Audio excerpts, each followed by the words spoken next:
Assalamualaikum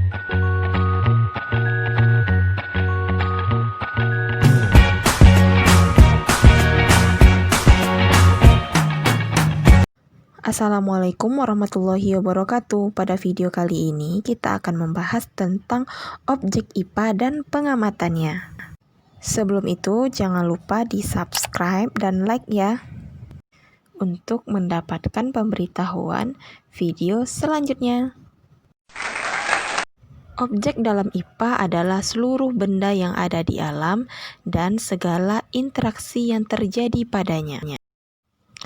Seringkali kita menebak mengenai sesuatu, misalnya kita menebak seberapa hangat suhu suatu ruangan.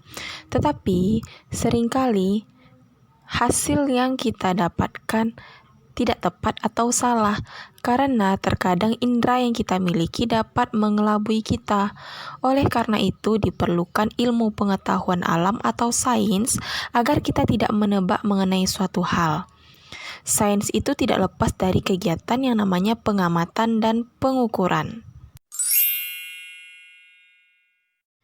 Pengamatan atau yang sering disebut dengan observasi adalah kegiatan mengamati dan mencatat objek yang diamati seperti makhluk hidup atau benda tak hidup.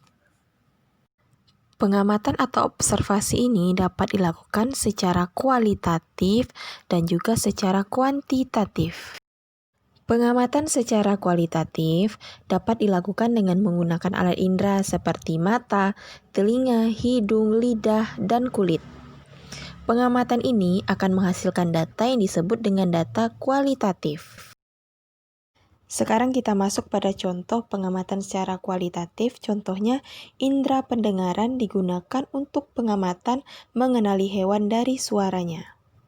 Contoh yang kedua, misalnya indera peraba atau kulit digunakan untuk pengamatan berupa sentuhan dengan membedakan permukaan daun.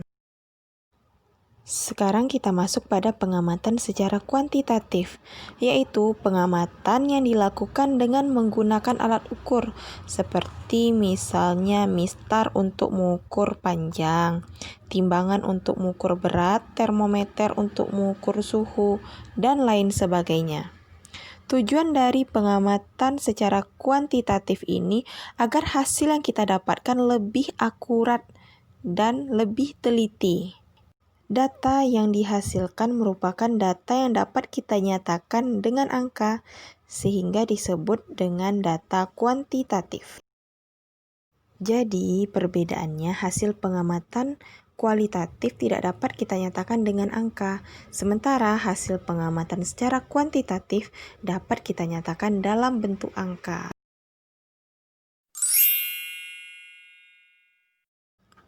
Pengukuran merupakan proses membandingkan suatu besaran dengan besaran lain yang sejenis yang dipakai sebagai satuan. Contohnya, penjahit mengukur panjang kain menggunakan meteran baju. Nah, panjang diperoleh dari pengukuran, dan meteran baju adalah alat yang digunakan untuk mengukur panjang kain yang tadi. Dalam pengukuran, dikenal dua jenis satuan. Yang pertama ada namanya satuan tidak baku, ada juga namanya satuan baku. Satuan tidak baku itu adalah satuan yang menghasilkan nilai ukuran yang berbeda antara satu orang dengan orang lainnya. Sementara satuan baku adalah satuan yang menghasilkan ukuran yang sama meskipun dilakukan oleh orang lain. Nah, ini satuan baku ini dapat berlaku secara umum atau internasional.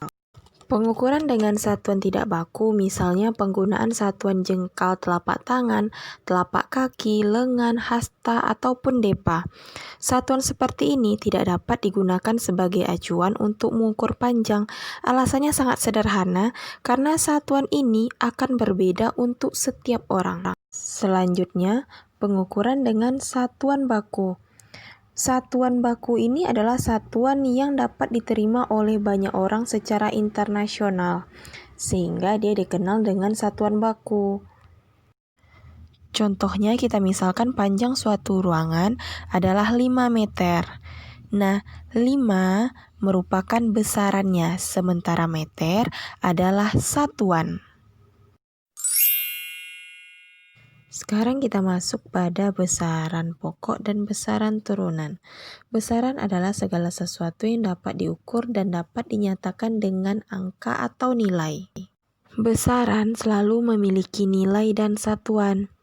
Satuan itu adalah pembanding atau objek ketiga yang digunakan dalam pengukuran.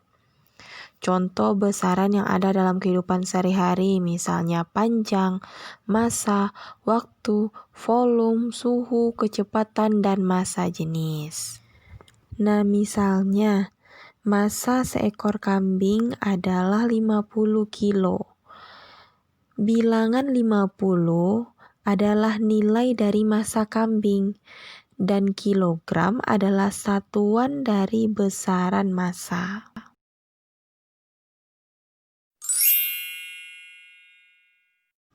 Nah, besaran pokok adalah besaran yang satuannya didefinisikan sendiri. Jadi, besaran pokok ini tidak diturunkan dari besaran lain. Nah, ini dia besaran pokok serta satuan SI atau satuan sistem internasionalnya. Ada panjang, massa, waktu, suhu, kuat arus, jumlah molekul zat, serta intensitas cahaya.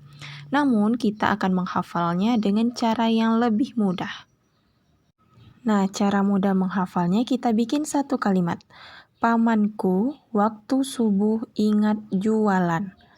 Pa, panjang. Ma, massa. Waktu, su itu suhu. Ingat itu innya intensitas cahaya. Dan jualan, junya itu jumlah zat. Kunya kuat arus. Nah, kalau besaran turunan adalah besaran yang diperoleh dengan cara mengalihkan atau membagi besaran pokok. Pernahkah kamu mendengar kecepatan orang berlari misalnya 10 km per jam atau volume airnya 20 meter pangkat 3 atau meter kubik? Nah, ini merupakan hasil dari mengalih atau membagi dari besaran pokok. Nah, hal ini akan berdampak pada satuan turunan, di mana satuan turunan itu adalah satuan yang diperoleh dari perkalian atau pembagian dalam satuan SI.